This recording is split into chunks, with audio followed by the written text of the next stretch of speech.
Hey, hey, hey. Happy Halloween. Happy Halloween. All right, Ed. Are you all right? Oh, just about. Did I catch you I'm in the middle having of something? renovations done in the flat at the moment, Cheers. and it's just started. Mm. Yeah, so wine is needed. Yes, I'm having a beer tonight. I haven't had a drink all week, so I've been good. Oh, great. So you're going to get really shit-faced and start getting all Larry and Scottish, aren't you? No. Of course I won't. Of course I won't. Yeah, I I don't believe think that it's when I see it. Hamish. I don't think it's Hamish, by the way, Shalini, because that is very much a Garrow Highland cow.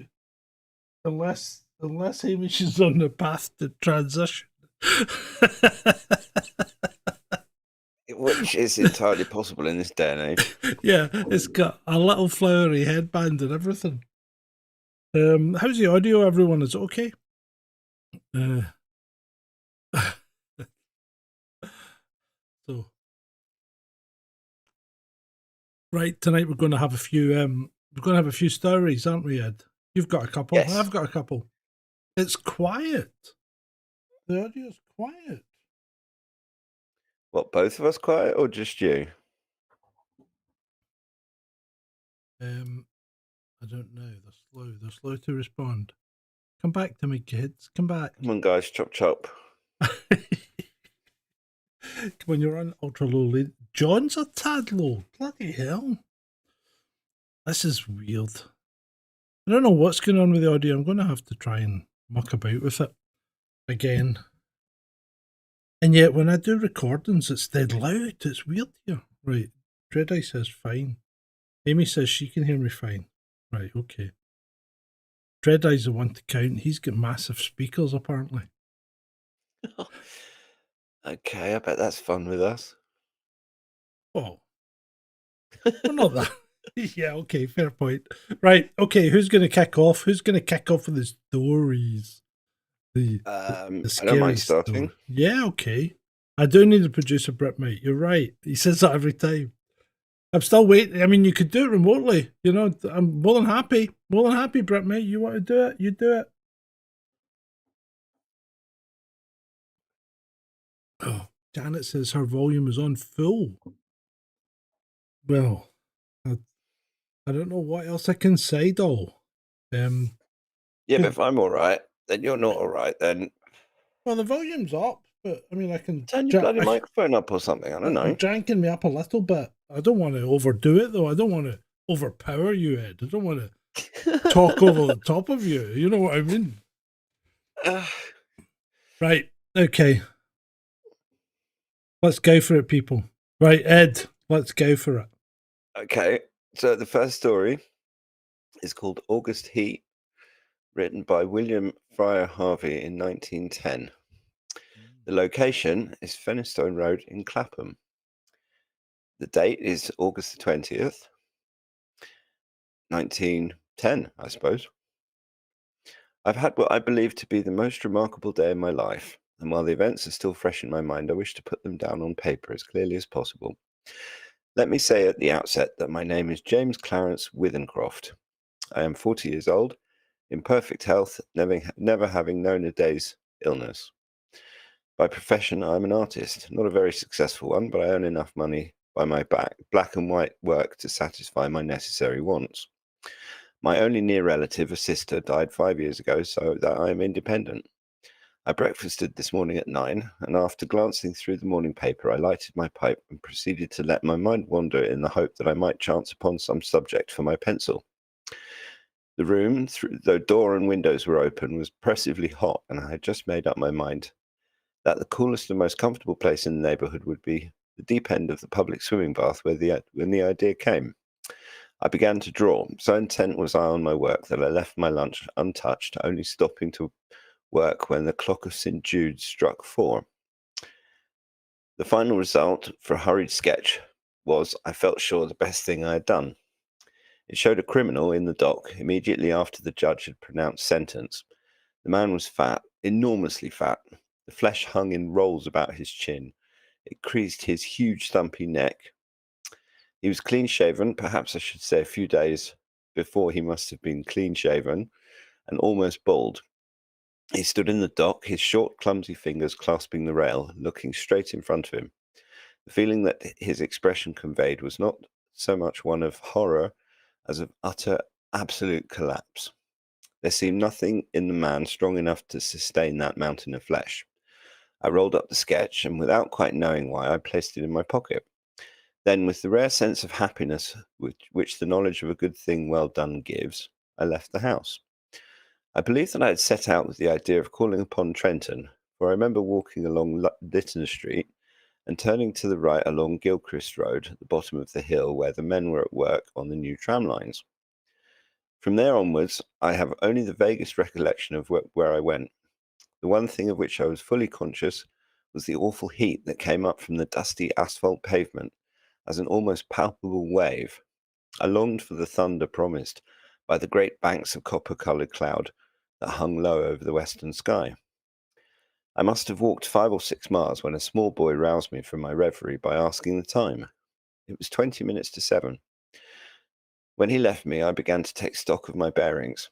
I found myself standing before a gate that led into a yard bordered by a strip of thirsty earth where there were flowers, purple stock, and scarlet geranium. Above the entrance was a board with the inscription, Chas Atkinson, monumental mason, worker in English and Italian marbles. From the yard itself came a cheery whistle, the noise of hammer blows, and the cold sound of steel meeting stone. A sudden impulse made me enter. A man was sitting with his back towards me, busy at work on a slab of curiously veined marble. He turned round as he heard my steps and stopped short. It was the man I had been drawing, whose portrait lay in my pocket. He sat there, huge and elephantine, the sweat pouring from his scalp. He wiped with a red silk handkerchief. But though the face was the same, the expression was absolutely different. He greeted me smiling, as if we were old friends, and shook my hand. I apologized for my intrusion. Everything is hot and glary outside, I said. This seems an oasis in the wilderness. I don't know about the oasis, he replied, but it's certainly hot as hell. Take a seat, sir. He pointed to the end of the gravestone on which he was at work, and I sat down. That's a beautiful piece of stone you've got hold of, I said. He shook his head. In a way it is, he answered. The surface here is as fine as anything you could wish, but there is a big flaw at the back, though I don't expect you'd ever notice it. I could never really make a good job of it. Never really make a good job of a bit of marble like that. It would be all right in the summer like this. I wouldn't mind the blasted heat. But wait until the winter comes. There's nothing quite like frost to find out the weak points in stone. Then what's it for? I asked. The man burst out laughing. You'd hardly believe me if I was to tell you it's for an exhibition, but it's the truth. Artists have exhibitions, so do grocers and butchers. We all have them too. All the latest little things in headstones, you know. He went on to talk of marbles, which sort of best withstood the wind and rain, and which were easiest to work with. Then of his garden and new sorts of carnation he had bought. At the end of every other minute, he would drop his tools, wipe his shining head, and curse the heat. I said little, for I felt uneasy. There was something unnatural, uncanny in meeting this man. I tried at first to persuade myself that I had seen him before, that his face, unknown to me, had found a place in some out-of-the-way corner of my memory, but I knew that I was practicing little more than a plausible piece of self-deception. Mr. Atkinson finished his work, spat on the ground, and got up with a sigh of relief. There, what do you think of that? He said, with an air of evident pride. The inscription, which I read for the first time, was this: Sacred to the memory of James Clarence Withencroft, born January the 18th, 1860. He passed away very suddenly on August the 20th, 19 dash.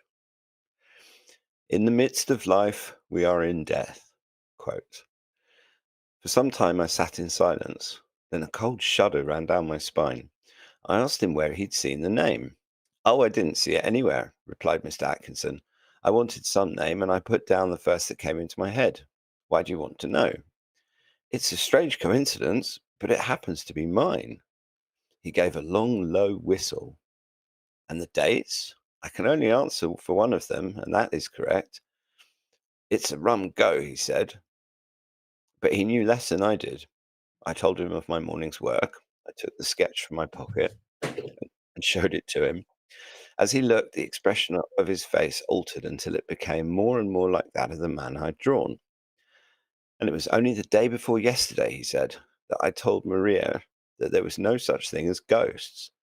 Neither of us had seen a ghost, but I knew what he meant.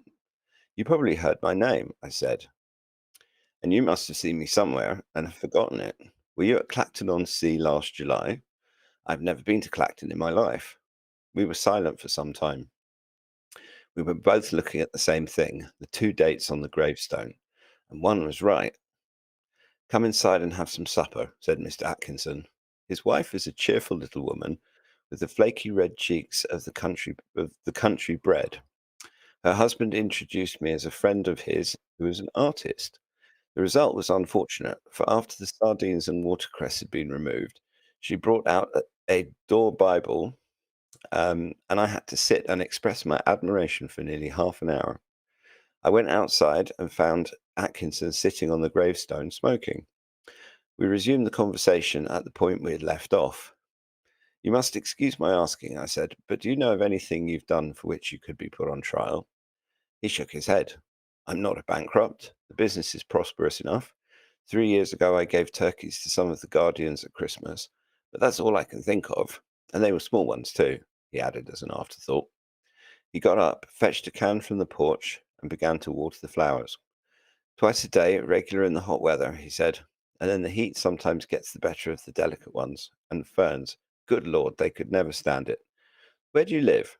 I told him my address. It would take an hour's quick walk to get back home. It's like this, he said. We'll look at the matter straight. If you go back home tonight, you take your chance of accidents. A cart may run you over, and there's always banana skins and orange peel, to say nothing of fallen ladders. He spoke of the improbable with an intense seriousness that would have been laughable 6 hours before, but I did not laugh. The best thing we can do, he continued, is for you to stay here till 12 o'clock. We'll go upstairs and smoke. It may be cooler inside. To my surprise, I agreed. We are sitting now in a long, low room beneath the eaves. Atkinson has sent his wife to bed. He himself is busy sharpening some tools at a little oilstone, smoking one of my cigars. The air seems charged with thunder. I'm writing this at a shaky table before the open window. The leg is cracked, and Atkinson, who seems a handy man with his tools, is going to mend it as soon as he's finished putting an edge on his chisel. It is after 11 now. I shall be gone in less than an hour, but the heat is stifling. It is enough to send a man mad. The end.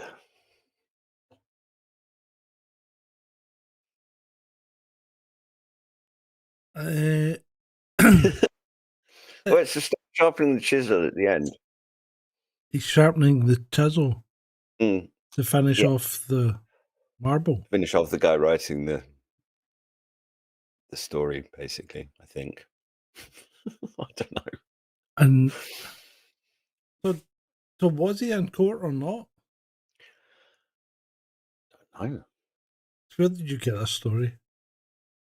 I found it on the internet looking for Halloween stories.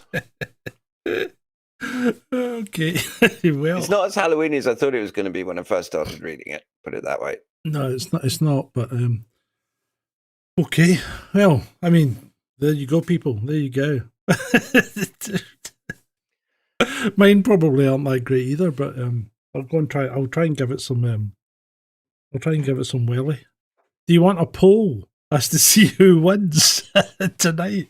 You'll win Well, again. yeah, no, that would be a fair poll, and people don't start voting straight away. Yeah, at least wait until you've heard the fucking stories. Right, we'll start a poll. Start a poll. Best stories. My stories are shorter, I think, but that doesn't necessarily disqualify me from trying.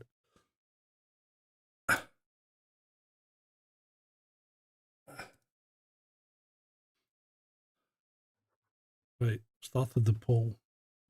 I actually should have probably held the poll until the end, but won't matter. Can you pause it? No, you can only end it. Right. Okay, here we go.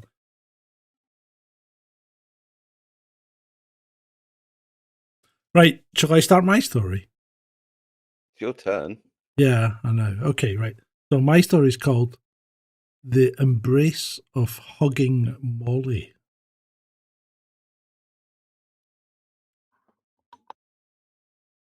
Oh, my. Oh. 2 seconds. My technology's let me down.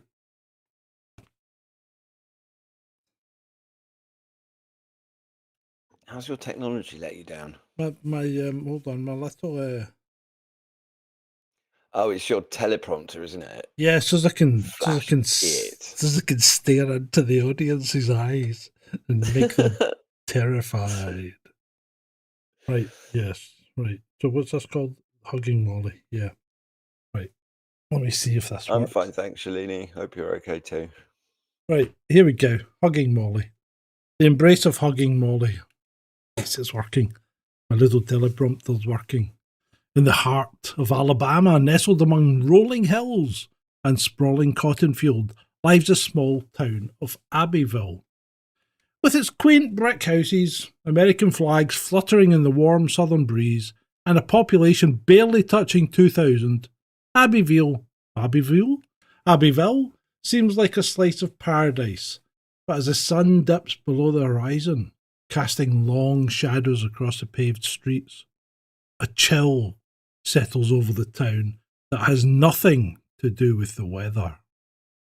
For generations, parents in Abbeville have warned their children, stay indoors after dark or hugging Molly might find you. It's not just an idle threat to keep kids in line. No, in Abbeville, the legend of hugging Molly is as real as the ground beneath your feet. The story goes back to the early 1900s, a time when Abbeville was reeling from tragedy. A devastating fire had razed much of the town to the ground. And as the community struggled to rebuild, whispers of a strange figure began to circulate. On particularly dark nights, when the moon hides its face and even the streetlights seem to cower, she emerges. Hugging Molly, they call her, a towering figure, 7 feet tall if she's an inch. Pardon me. Draped entirely in black, her wide-brimmed hat casts a shadow so deep that no one has ever seen her face. She glides through the streets, silent as death itself, searching, always searching.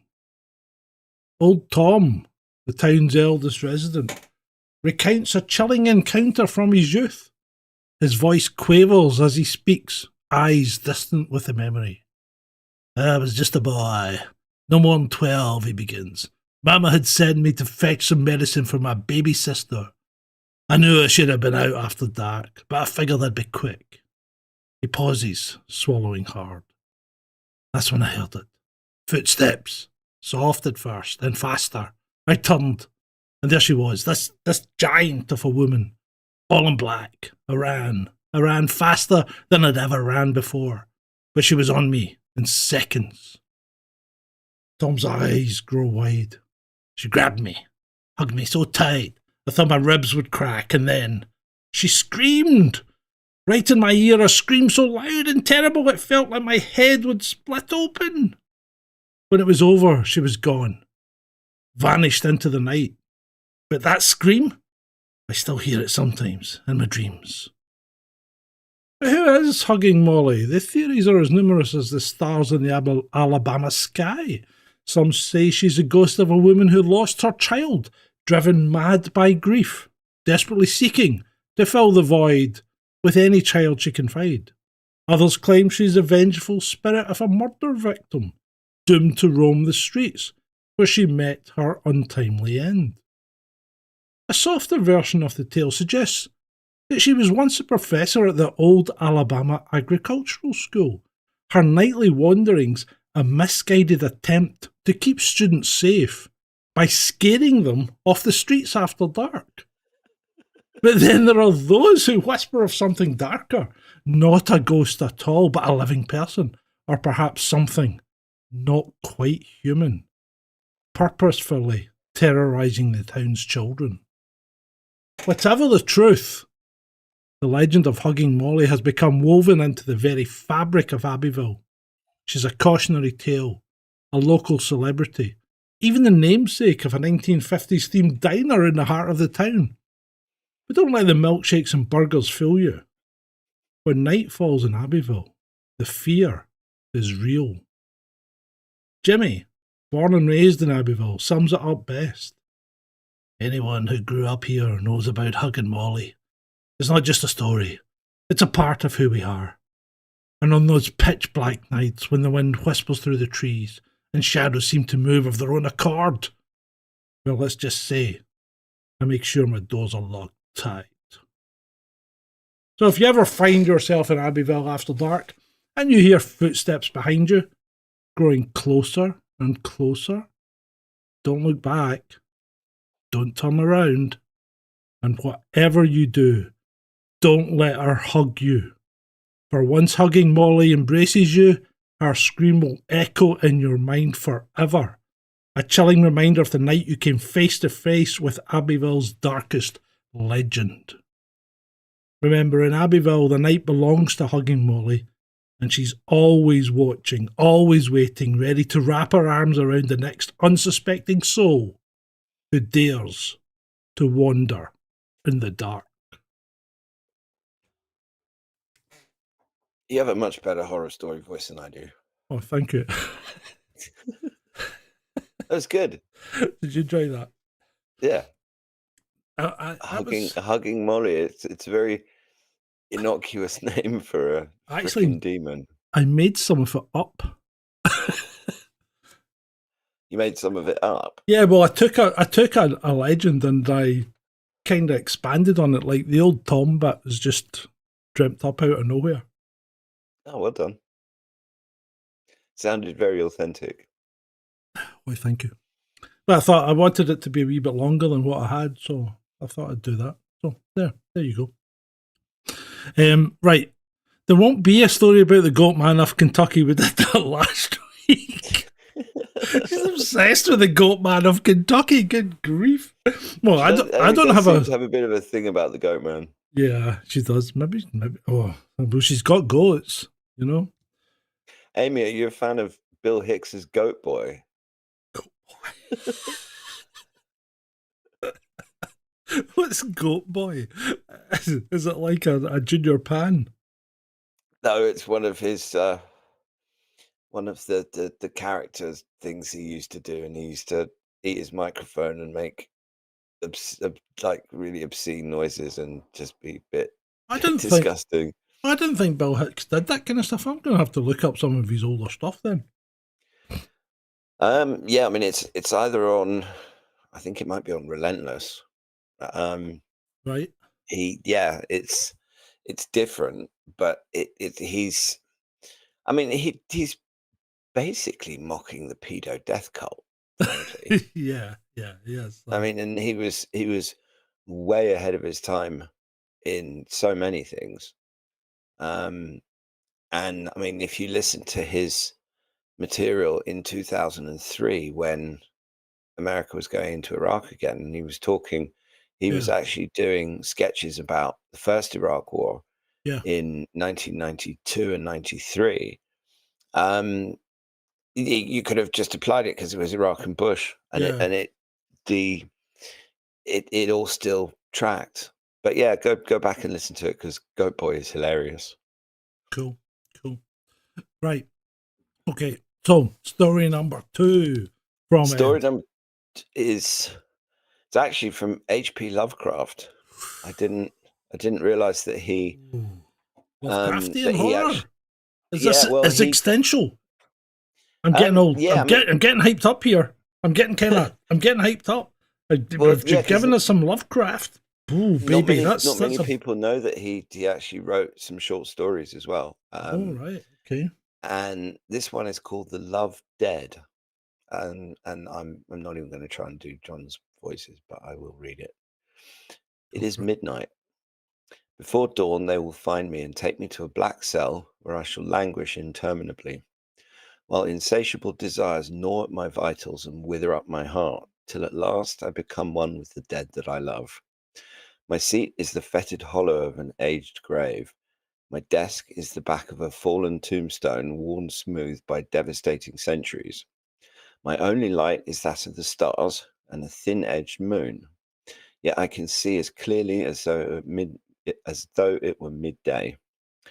Around me on every side, sepulchral sentinels guarding unkempt graves. The tilting, decrepit headstones lie half hidden in masses of nauseous, rotting vegetation. Above the rest, silhouetted against the livid sky, an august monument lifts its austere, tapering spire like the spectral chieftain of a Lemurian horde. The air is heavy with the noxious odors of fungi and the scent of damp, moldy earth. But to me, it is the aroma of Elysium. It is still, terrifyingly still, with a silence whose very profundity bespeaks the solemn and the hideous. Could I choose my habitation, it would be in the heart of some such city of putrefying flesh and crumbling bones, for their nearness sends ecstatic thrills through my soul, causing the stagnant blood to race through my veins and my torpid heart to pound with delirious joy. For the presence of death is life to me.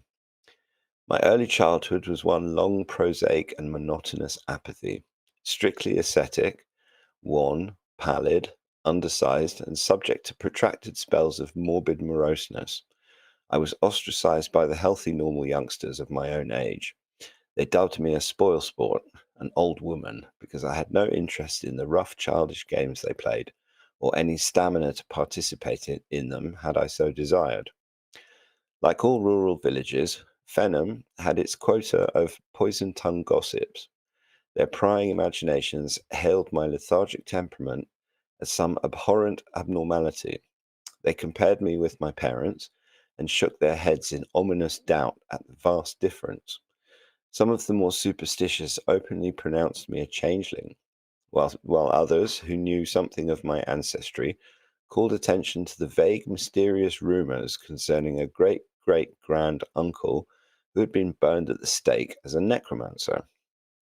Had I lived in some larger town, with greater opportunities for congenial companionship, perhaps I could have overcome this early tendency to be a recluse.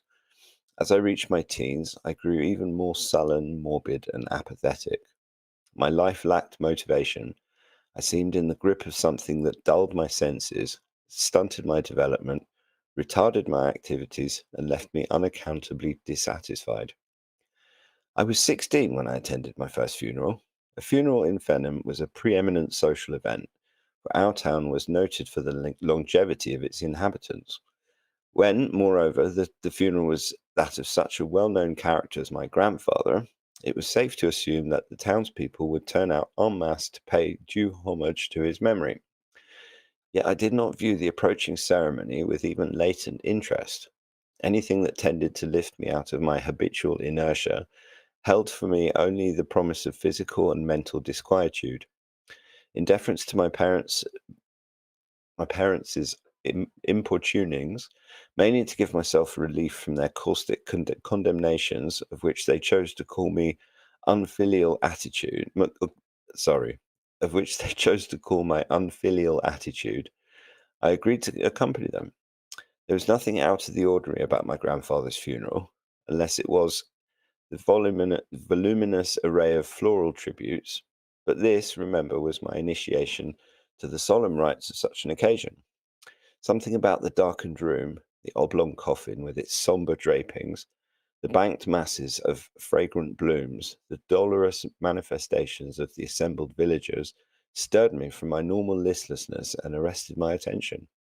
Roused from my momentary reverie by a nudge from my mother's sharp elbow, I followed her across the room to the casket where the body of my grandparent lay. For the first time, I was face to face with death. I looked down upon the calm, placid face lined with its multitudinous wrinkles, and saw nothing to cause so much of sorrow. Instead, it seemed to me that grandfather was immeasurably content, blandly satisfied.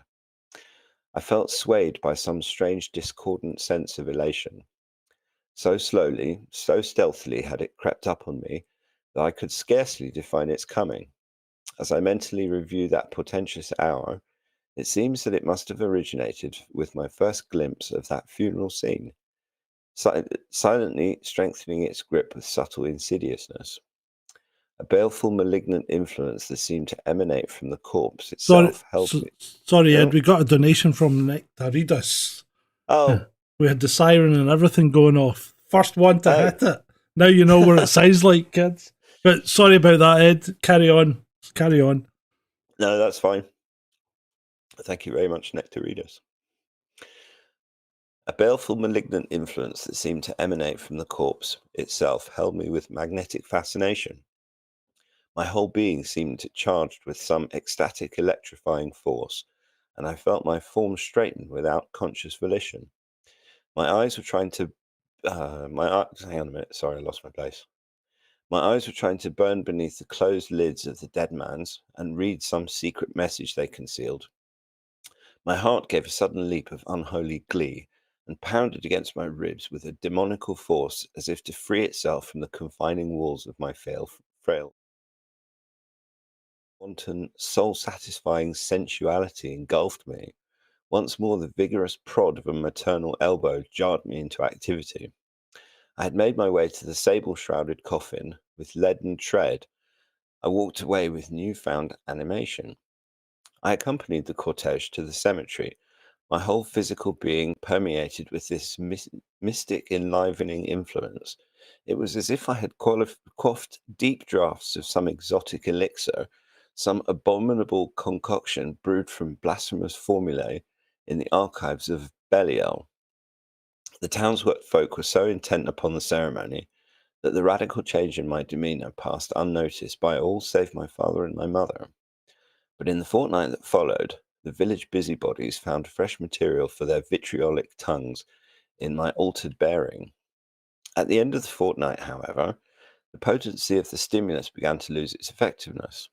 Another day or two, and I had completely reverted to my old-time languor, though not to the complete and engulfing some of these words, insipidity of the past. Before there had been an utter lack of desire to emerge from the enervation. Now vague and indefinable unrest disturbed me. Outwardly, I had become myself again, and the scandalmongers turned to some more engrossing subject. Had they even so much as dreamed that the true cause of my exhilaration, they would have shunned me as if I were a filthy, leprous thing. Had I visioned the execrable power behind the brief period of elation, I would have locked myself forever from the rest of the world and spent my remaining years in penitent solitude. Tragedy often runs in trilogies. Hence, despite the proverbial longevity of our townspeople, the next 5 years brought the death of both parents. My mother went first in an accident of the most unexpected nature, and so genuine was my grief that I was honestly surprised to find its poignancy mocked and contradicted by that almost forgotten feeling of supreme and diabolical ecstasy. Once more my heart leapt wildly within me. Once more it pounded at trip-hammer speed and sent the hot blood coursing through my veins with meteoric fervor. I shook from my shoulders the harassing cloak of stagnation, only to replace it with the infinitely more horrible burden of loathsome, unhallowed desire. I haunted the death chamber where the body of my mother lay, my soul athirst for the devilish nectar that seemed to saturate the air of the darkened room. Every breath strengthened me, lifted me to the towering heights of seraphic satisfaction. I knew now that it was but a sort of drugged delirium which must soon pass and leave me correspondingly weakened by its malign power. Yet I could no more control my longing than I could untwist the Gordian knots in the already tangled skin of my destiny. I knew, too, that through some strange satanic curse my life depended upon the dead for its motive force, that there was a singularity in my makeup which responded only to the awesome presence of some lifeless clod. A few days later, frantic for the bestial intoxicant on which the fullness of my existence depended, I interviewed Venom's sole undertaker and talked him into taking me on as a sort of apprentice. The shock of my mother's demise had visibly affected my father. I think that if I had broached the idea of such ultra employment at any other time, he would have been emphatic in his refusal. As it was, he nodded acquiescence after a moment's sober thought. How little did I dream that he would be the object of my first practical lesson. He too died suddenly, developing some hitherto unsuspected heart affliction. Oh, My my octogenarian employer tried his best to dissuade me from the unthinkable task didn't do of your embalming dad. his body. Nor did he detect the rapturous glint in my eyes as I finally won him over to my damnable point of view. Ugh. I cannot hope to express the unutterable thoughts that swept in a tumultuous wave. Swept in tumultuous waves of passion through my racing heart as I labored over the lifeless clay. Unsurpassed love was the keynote of these concepts, a love greater, far greater, than any I had ever borne him while he was still alive. My father was not a rich man, but he had possessed enough of worldly goods to make him comfortably independent. As his sole heir, I found myself in rather a paradoxical position. My early youth had totally failed to fit me for contact with the modern world, yet the primitive life of Fenham, with its attendant isolation, palled upon me. Indeed, the longevity of the inhabitants defeated my sole motive in arranging my indenture. After settling the estate, it proved an easy matter to secure my release, and I headed for Bayborough, a city some 50 miles away. Here, my year of apprenticeship stood me in good stead. I had no trouble in establishing a favourable connection as an assistant with the Gresham Corporation, a concern that maintained the largest funeral parlours in the city. I even prevailed upon them to let me sleep upon the premises, for already the proximity of the dead was becoming an obsession. I applied myself to my task with unwonted zeal. No case was too gruesome for my impious sensibilities, and I soon became master at my chosen vocation. Every fresh corpse brought into the establishment meant a fulfilled promise of an ungodly gladness of irrelevant gratification, a return of that rapturous tumult of the arteries which transformed my grisly task into one of beloved devotion. Yet every carnal satiation exacted its toll. I came to dread the days that brought no dead for me to gloat over, and prayed to all the obscene gods of the nethermost abysses to bring swift, sure death upon the residents of the city. Then came the nights when a skulking figure stole surreptitiously through the shadowy streets of the suburbs, pitch dark nights when the midnight moon was obscured by heavy, lowering clouds. It was a furtive figure that blended with the trees and cast fugitive glances over its shoulder, a figure bent on some malign mission. After one of these prowlings, the morning papers would scream that their sensation-mad clientele the details of some nightmare crime. Column, column on column of lurid gloating over abominable atrocities, paragraph on paragraph of impossible solutions and extravagant conflicting suspicions. Through it all, I felt a supreme sense of security.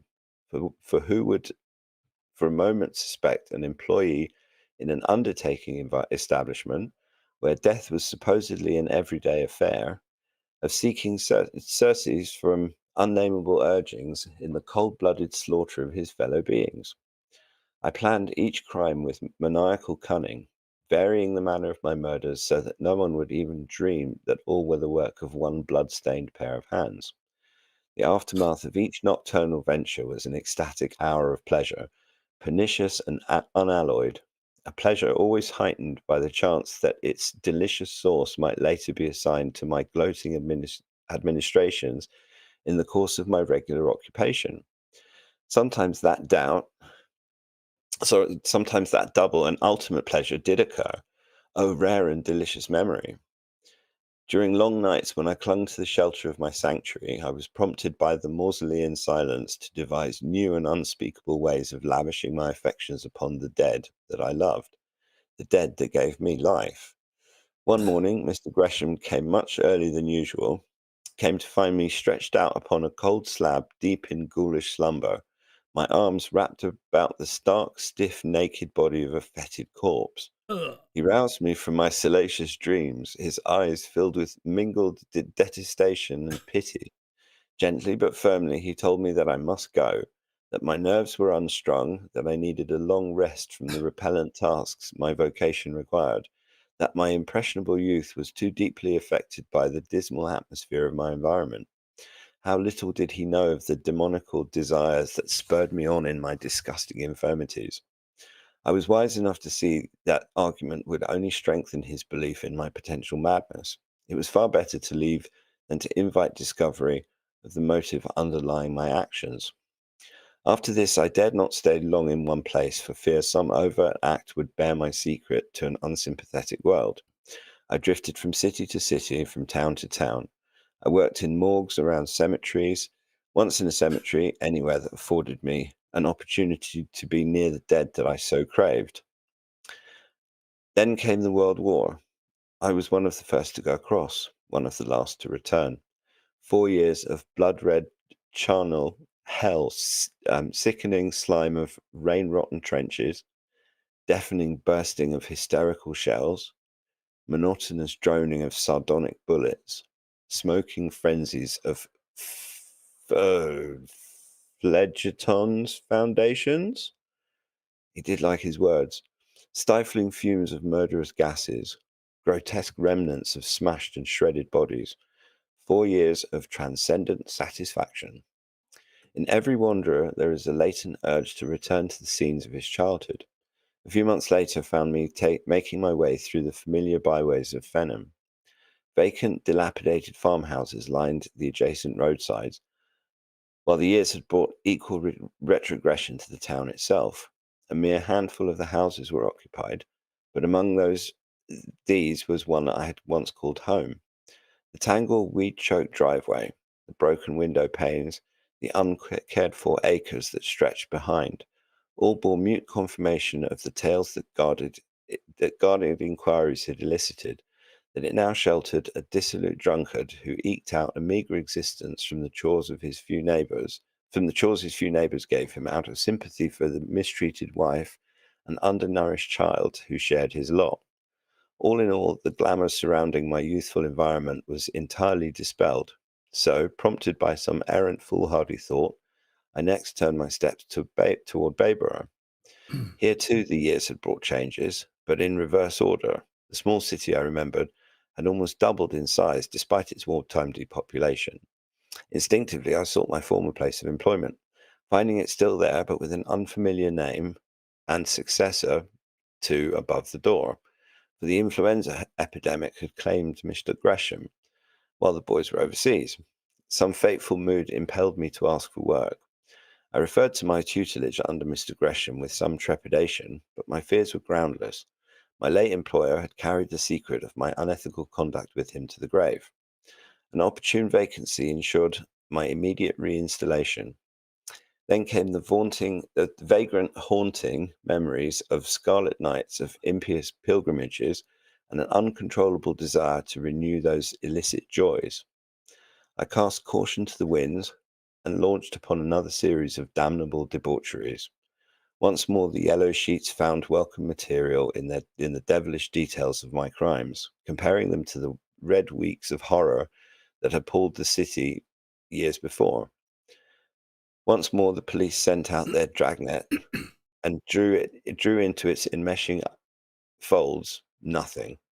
My thirst for the noxious nectar of the dead grew to a consuming fire, and I began to shorten the periods between my odious exploits. I realized that I was treading on dangerous ground, but demonic desire gripped me in its torturing tentacles and urged me on. All this time, my mind was becoming more and more benumbed to any influence except the satiation of my insane longings. Little details vitally important to one bent on such evil escapades escaped me. Somehow, somewhere, I left a vague trace, an elusive clue, not enough to warrant my arrest, but sufficient to turn the tide of suspicion in my direction. I sensed this espionage, yet it was helpless to stem the surging demand for more dead to quicken my enervated soul. Then came the night when the shrill whistle of the police roused me from my fiendish gloating over the body of my latest victim. A gory razor still clutched tightly in my hand. With one dexterous motion, I closed the blade and thrust it into the pocket of the coat I wore. Nightsticks beat a lusty tattoo upon the door. I crashed the window with a chair, thanking fate I had chosen one of the cheaper tenement districts for my locale. I dropped into a dingy alley as the blue-coated forms burst through the shattered door. Over shaking fences, through filthy backyards, past squalid ramshackle houses, down dimly lighted narrow streets I fled. I thought at once of the wooded marshes that lay beyond the city and stretched for 100 miles till they touched the outskirts of Fenham. I could reach this goal. If I could reach this goal, I would be temporarily safe.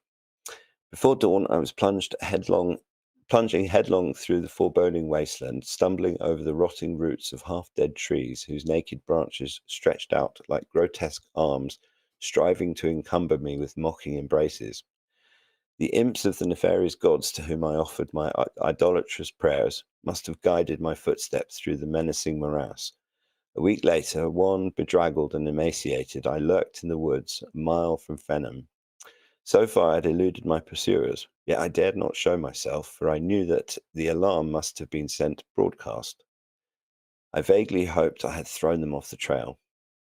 After that first frenetic night, I heard no sound of alien voices, no crashing of heavy bodies through the underbrush.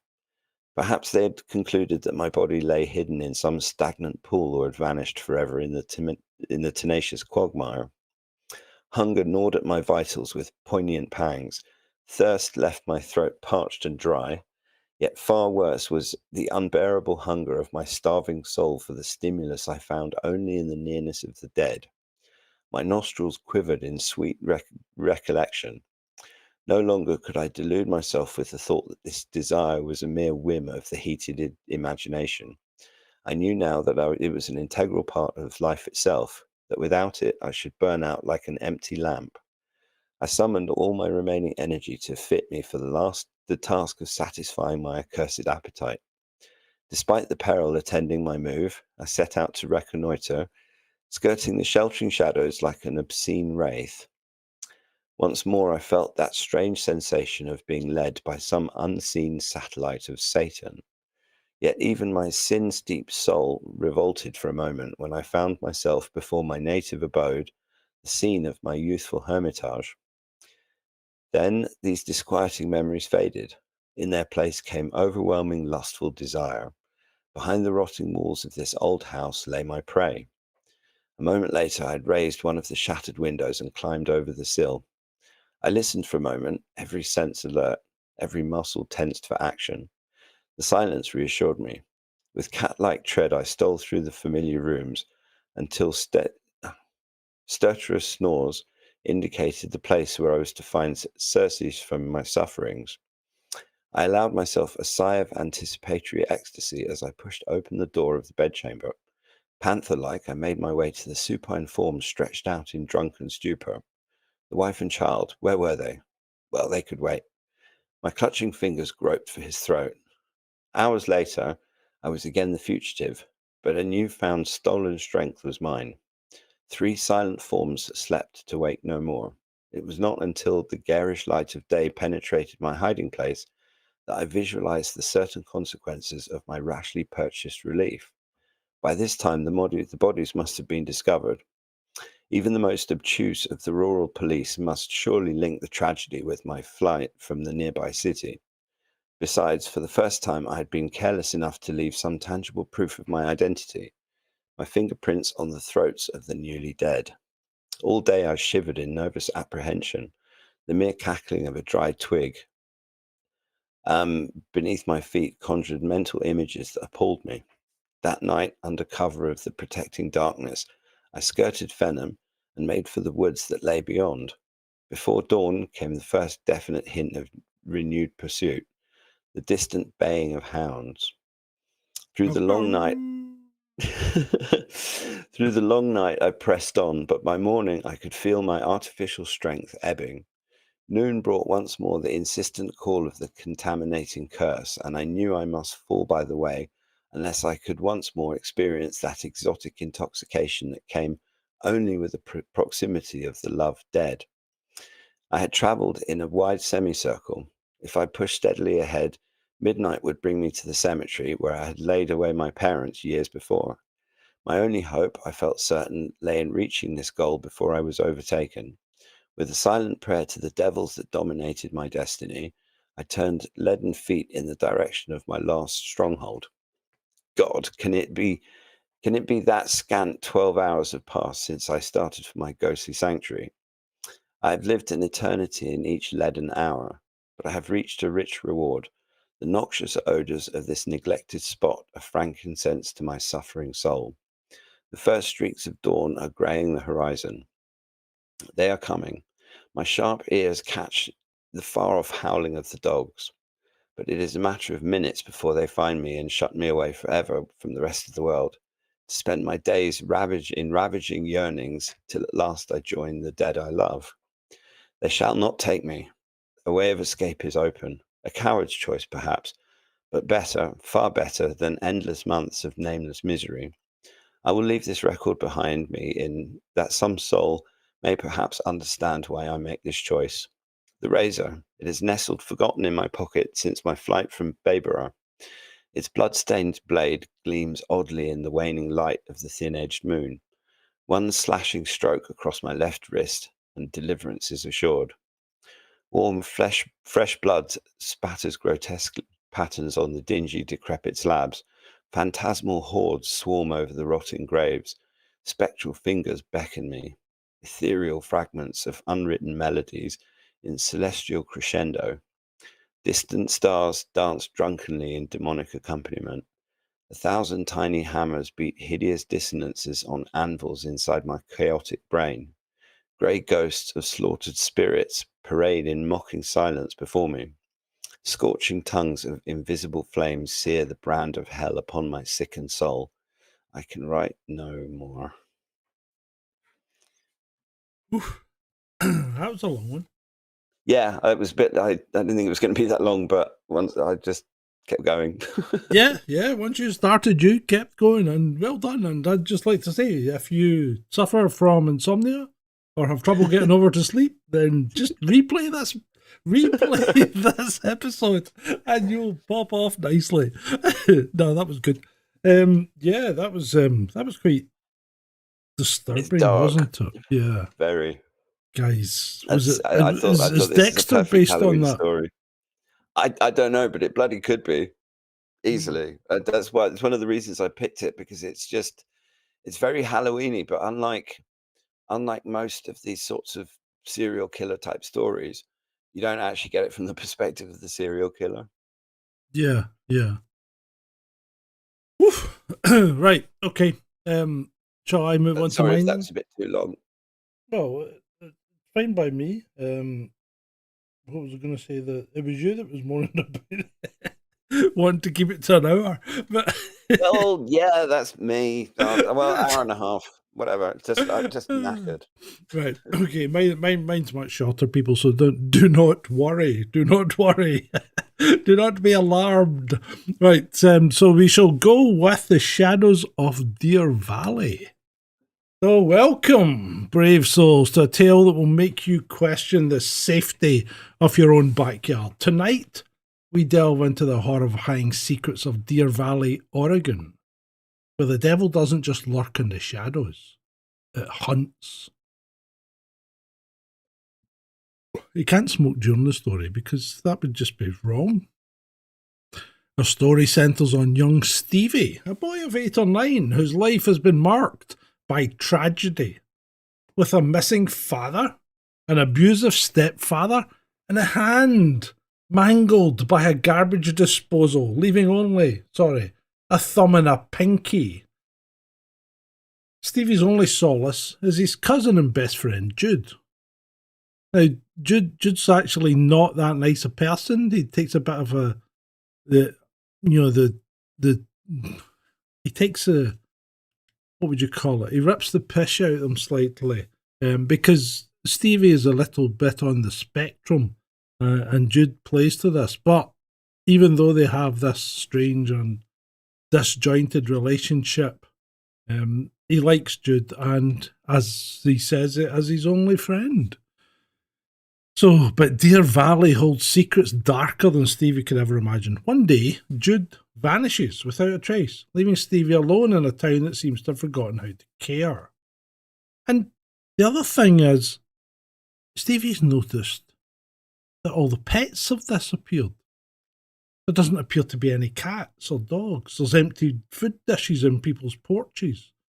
The streets are eerily quiet, devoid of the usual sounds of barking dogs or meowing cats. It's as if all the pets have indeed disappeared. Strange. So Stevie goes into the wood. Sorry, hold on. Oh, this one's not written as well as the last one. So Stevie goes into the woods in the search for Jude and says he sees a white ape out the corner of his eye, stalking him through the trees. So he returns home and says to his mother that this has happened. And she says, Stevie, please stop with these wild stories. Jude has probably just ran away. But Mum, I saw something in the woods. It was big and white and hairy, like a yeti. But no one believes Steve. To the adults of Deer Valley, he's just a troubled child with an overactive imagination. Little do they know, Stevie's imagination is about to become their worst nightmare.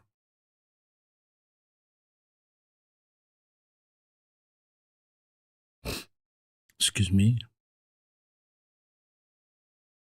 Deep in the forest, surrounding Deer Valley, lies an old abandoned house. Its mossy roof and crumbling walls hide a history so dark it would make the bravest soul tremble. Years ago, a young woman sought refuge here, fleeing from a life that she desperately wanted to forget. But the house's owner, a man known only as Rasputin, harboured a secret far more terrifying than anything the woman was running from. Welcome, my dear. You're safe now. Or so you would think. 9 months later, something unholy was born. Neither fully human nor beast, this creature was the product of a union between woman and something else. Something that should never have existed in our world.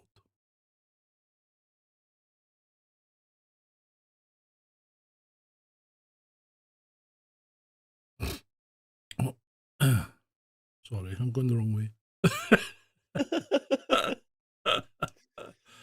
As Stevie delves deeper into his investigation, he begins to uncover the town's dark secrets.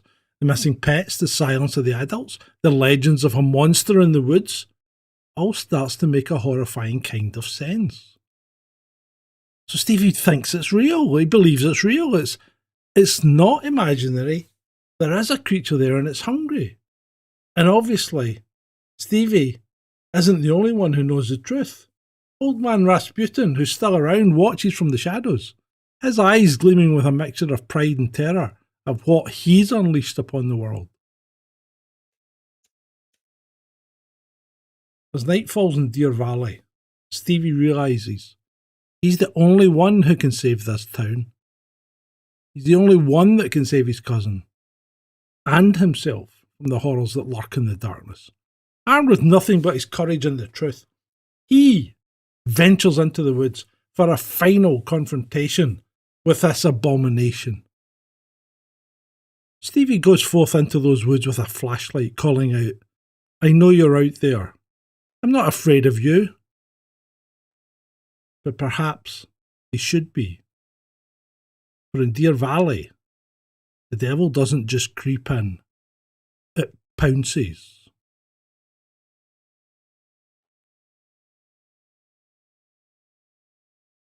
Ah! was the last words that were heard from little Stevie.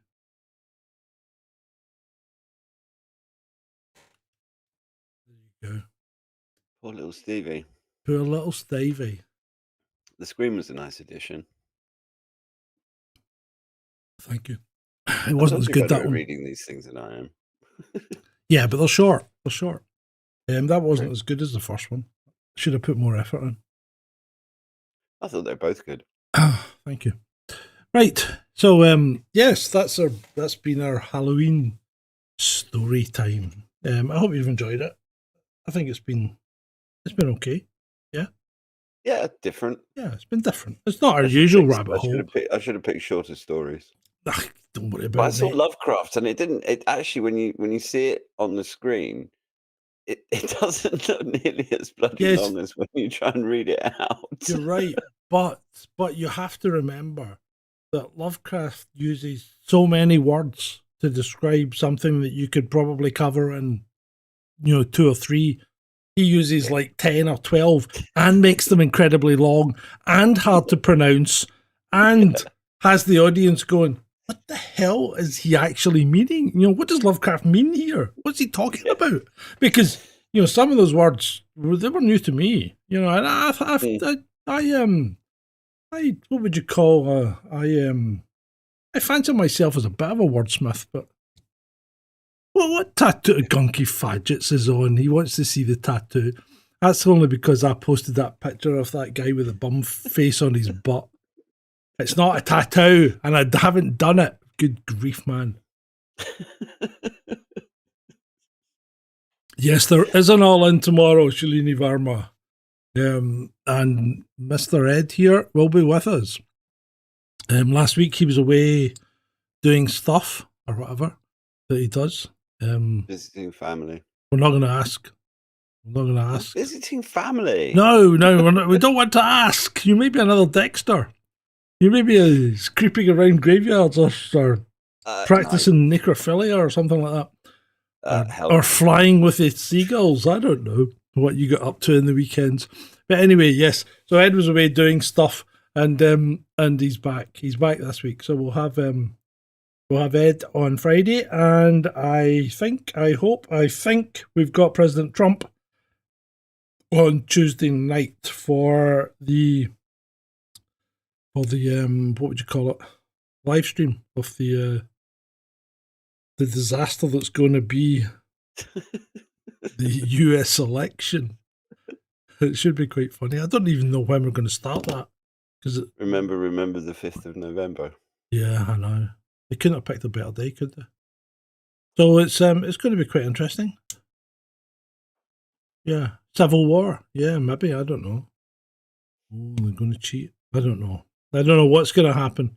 But there's already been reports of dodgy stuff, ballots that are duplicated, and I mean the fact is that there are so many. Trump derangement syndrome is such a problem that there are people that will literally anything is okay as long as you stop Trump winning. I mean, I had a conversation with a friend the other day who's genuinely worried that Trump being elected is going to blow up the world, and it's just, I mean, apart from anything else, there's a hair's difference between the two anyway.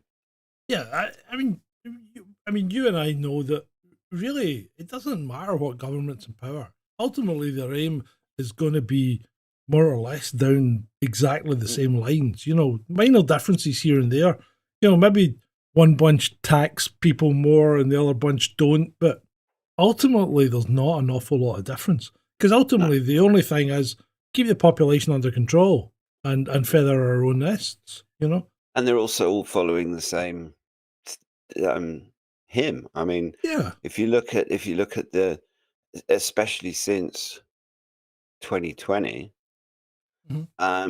this whole lockstep thing, when they're marching to the agenda, when they're all saying the same thing at the same bloody time. Yep. I mean, it's so transparent now. I mean, sorry. No, go on. It's like, do you remember when you used to see people making compilations of the US news channels, Mm. and they would all say It's the a same thing because they were all affiliated and franchised, not. But basically, something would come out from government, and they would all say exactly the same thing, and you'd have like maybe 20 or 30 different newsreaders all saying exactly the same thing. Well, Mhm. that's like the world now. Yeah. With world leaders, isn't it? Apart from the odd ones, like, and you know what? Even people like Putin and Xi and all that, I still think they're. I think people. This might sound wild, but I think while everybody likes to think they're ostracized, I don't think they're as ostracized as people think they are. You know? No, I think that they are.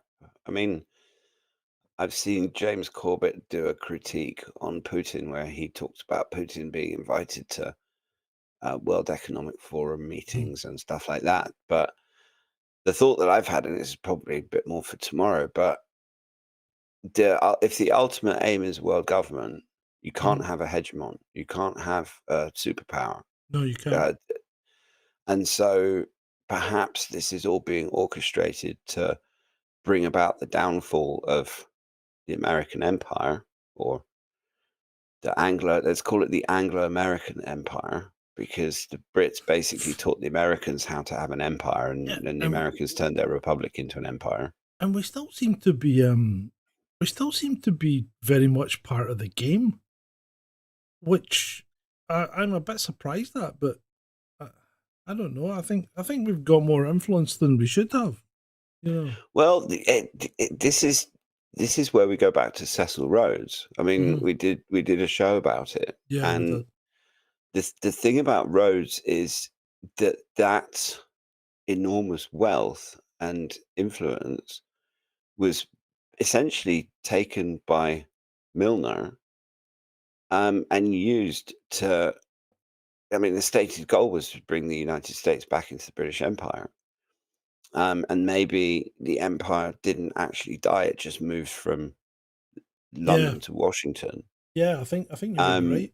And but there's also the royal connection, and all that. Like the Bushes are related to the mm, royals and stuff like that. sure, yeah. I mean, Bill Gates has Johnny Vedmore did um, a family line of Bill Gates that links him up to European nobility as well. Hmm. I mean, the thing about BRICS that I've sort of had these idle thoughts about it from time to time is perhaps BRICS is the burgeoning of the world government. Perhaps BRICS is where it starts, Could and that be, this could be. that this whole thing is not. I don't know. I mean, I would actually like to think that BRICS is what it says, a multinodal world where you have. I don't think we're ready for a world government yet, though. I really don't. I I no. I mean, and they might be able to manipulate the populations of the Five Eyes in Western Europe Yeah, because of their control over the media. Um, but no, I don't think that. I don't think that we're. They might try and force it on us, and there's certainly agendas at play. But there's more and more and more pushback happening all the yeah, time. yeah. I think And you're I right. mean, if it's like you can't tell the up and coming Chinese middle class, which is growing pretty much every day, Hmm. that suddenly they're going to own nothing and be happy when they were literally owning nothing under Mao and not being happy at all, and now suddenly they have stuff, and you're trying to come along and tell them that they're going to own nothing and be happy. They'll probably tell you to fuck off.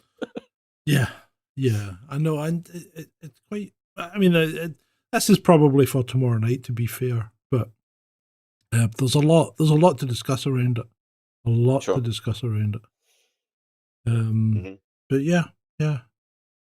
I've. It's like there's never a shortage of things to talk about on all it, Oh no, because there never I is. mean, we've had Rachel from accounts and her disaster of a budget. We've got the pound free Well, fall in free fall. We've got interest. We got it. Rate the bonds the interest rate on bonds is going up. So basically, Rachel has managed to uh huh. both screw the economy by making the pound fall, costing everybody more when they go on holiday, and making But it makes it easier to imports. Makes it easier for us to sell stuff abroad. Yeah, but we don't sell anything abroad. This is the problem. I mean, Yeah, because we don't yeah, make anything. We're a service country. exports a few. I mean, That's and true. We're a the service stuff, country. yeah, and the stuff that we do export, all the companies doing the exporting, are by and large owned by foreigners anyway. So the money doesn't stay Yeah, here no. in the first place. Um, and it's just mental. And meanwhile, the government debt forecasts that she based the budget on are now completely down the toilet because the rate that we have to pay on government debt because of the idiotic monetary system um, is now going up. So Mhm. borrowing costs are going up, and which means the amount that we're paying in servicing that debt is going up. Yeah, I yeah. mean, it's insane. That's all good, clean fun, isn't it? It's all Oh good, yeah, clean fun. Um, you can't complain about it or you get arrested and locked up. yeah, I know, I know. And we'll be talking about that tomorrow night as well. Yeah. They let some loonies out this week, haven't they? Anyway, yeah. So there's a lot to cover tomorrow night. Remember and have a look at the cult of UFO. There'll be more stuff coming up this weekend, I hope. Oh, I So watched that first one that you did. I enjoyed that. It's good. the one on Hollywood, the Red Scare. You Yeah, liked it? Good, good. I didn't Excellent. agree with all of it, but that No, is that's fine. neither here nor there. I thought it was really good. Not there for you to agree with it, so it's there to make you think. Well, it did. Yeah. Challenge me. No. Challenge me. hmm And in fact, Um, this is the problem with UFOs because you can't be definitive unless you're an idiot. You know. yeah. You know. I mean, Absolutely. and I don't mean that in a bad way, but Sure.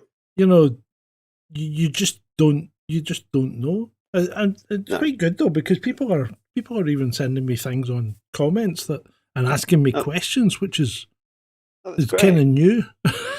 No, that's awesome. I mean, if you're getting that engagement, that's Yeah, fantastic. yeah. And I mean, it's a subject that's.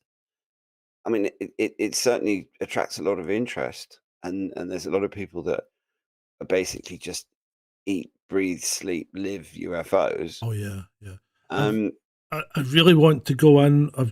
I don't know whether I mean I don't really have a timeline as such. I mean you've seen the mind map thing, right? And each one of those blocks is more or less a video in mhm, itself.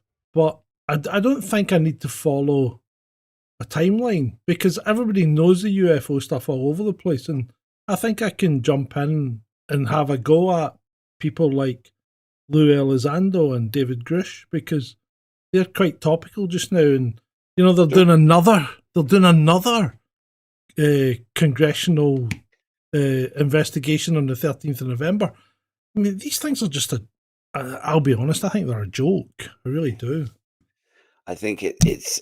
I think part of it is a distraction. I think there's Yeah. part of the UFO thing has always been a distraction because the media use it, the government use it. There's definitely a psyop component to it. Oh I'm yeah. not going to say all a psyop, um, because even if you just take 5% of the UFO stories, there's enough of them that are genuine mysteries and genuinely can't be explained by It, anything else you know what? that make you It wonder. doesn't. It doesn't even need to be 5%, Ed, because all it really needs to be is a few that you Yeah. can't explain. And if there's a few you can't explain, then you've got you've got a proper phenomenon, right? And Mm. I think maybe I prefer the term UFO, right? But I think the unidentified aerial phenomena is probably more accurate. But I like saying UFO rather than UAP. I don't like UAP. It doesn't have the same ring to it, does it? I Doesn't. don't like it either. Yeah. It's just, why can't we just call them UFOs for fuck's sake? No, but I mean, we can and people do because, I mean, we have UFOs and we have USOs, which are the yes. submersible ones. Yeah. Those are the ones I find fascinating because the properties of air and water are so different, and the environments are so different, and the kind of pressures that they must be subjected to. I mean, you only have to go down 10 or 20 meters underwater um, to experience enough of a pressure change that it impacts if you're in a vessel or No, whatever. you're a diver. You know what it's like. You get down Exactly. 30. You get down 30 meters. I don't know. Have you ever dived with a dry suit on? No, Oh, you should try diving with a dry suit on, right?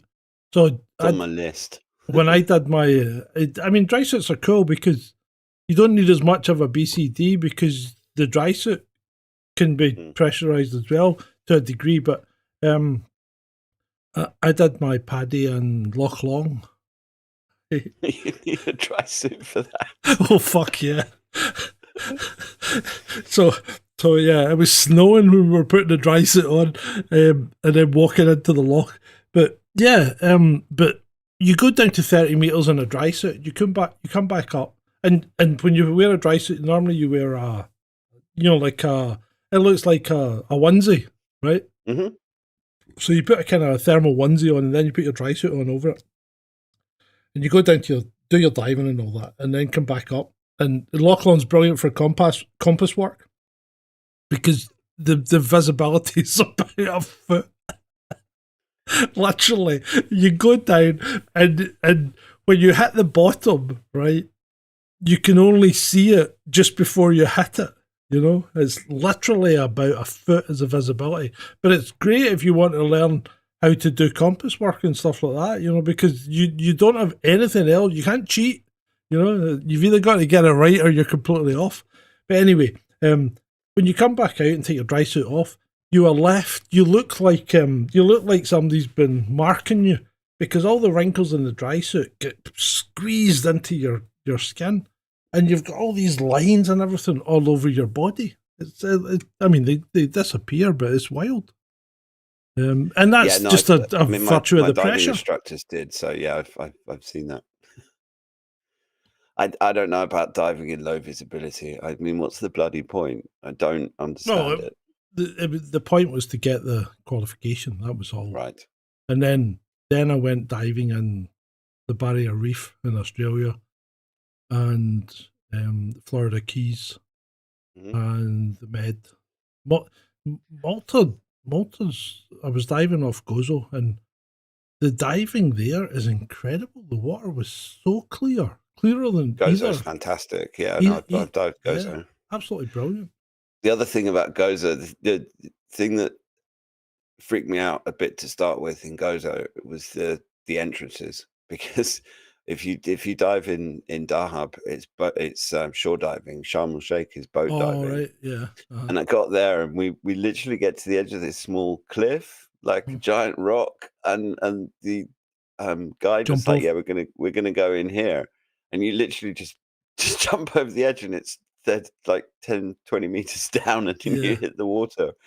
And I mean, obviously you've got BCD and stuff, so it's not, and you can breathe, so it's not an issue. But it's just that first entrance where you're literally just having to plummet off the side of a bloody giant rock. Yeah, I remember going into.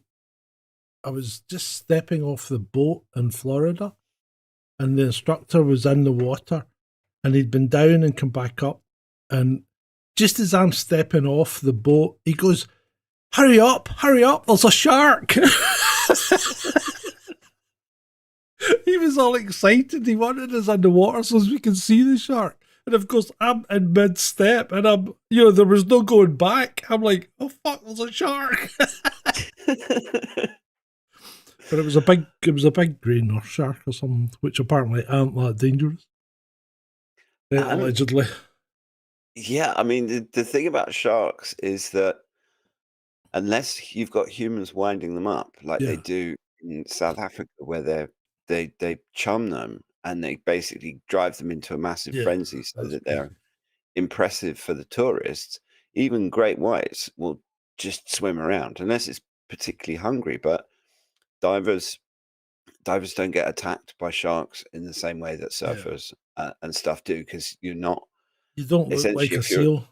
Yeah, that's the thing. If you're surfing, then you're mimicking a shark's natural kind of prey. Yeah. And if you're diving, then you're just this bubble blowing weird thing that the shark deals with. And also if you're diving, and everything. yeah. And I mean, unless it's coming at you at great speed or attacking you for some strange reason, which I mean, it does happen. It's just rare. Um, but I mean, if a shark is coming towards you and you can't stop it, you just essentially tap it on the Yeah, nose. bop on the nose. You can push it away, but yeah, and that just. The ones But they that don't. freaked me out more than the sharks, though, were the barracuda. They're Yeah, they're they're like moray eels. They're they're, just evil looking they're like bastards that just. torpedoes. They Yeah. just hover there. Mm, And they don't swim around. They just hover there at the edge, yeah. usually at the edge of a drop off, because that's Mhm. where they're looking for the fish. But they just hover there, and it's like a 6 or 7 foot long torpedo with Yeah. nothing, and a third of it is teeth. You Mm. know, I mean, they've got this massive jaws. They must be about this long, and they're just loads and loads Yeah. of teeth.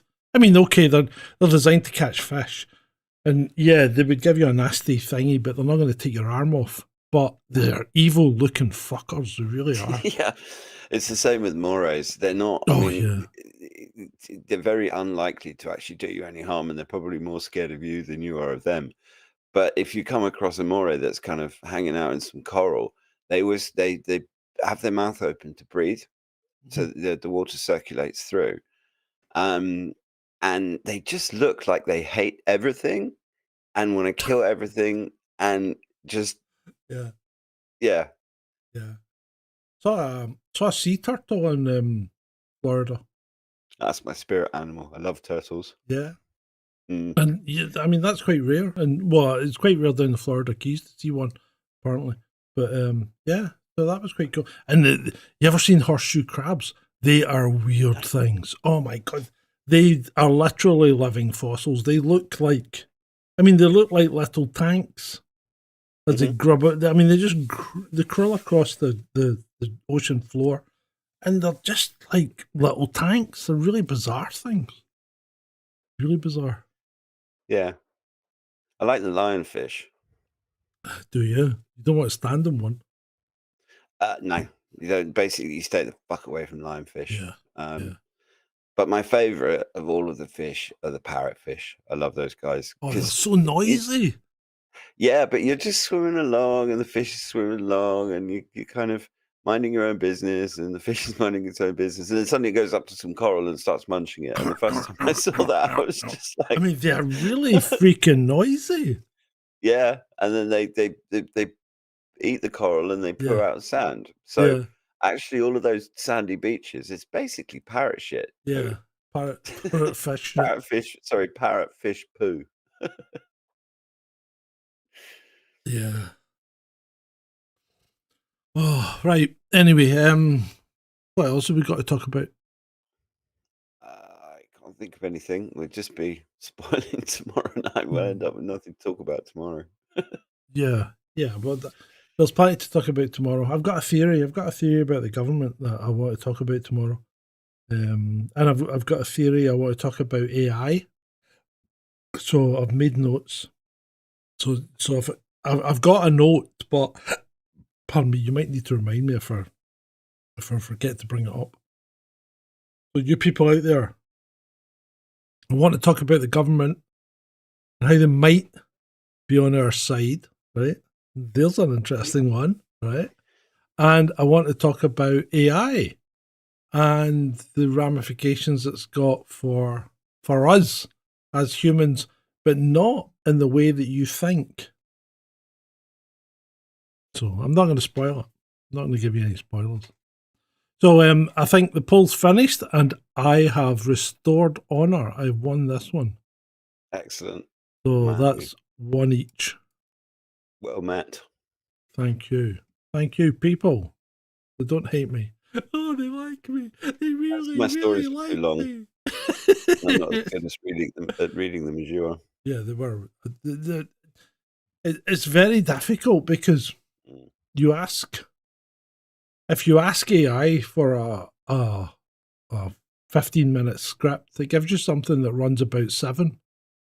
No, but it didn't. It pointed me at some stories that, I mean, particularly the Lovecraft one, Mhm. didn't look nearly as long on screen when I was skimming through it as it did when I actually ended up reading the bloody thing. Yeah. what you should have done.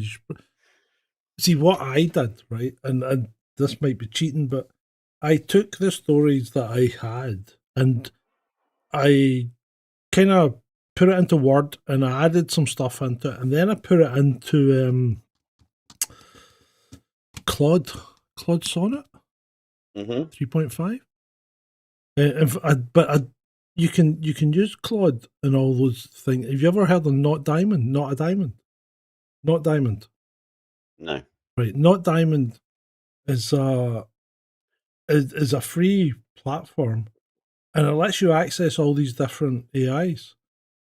But it's got a head-to-head as well, so you can click on the head-to-head thing.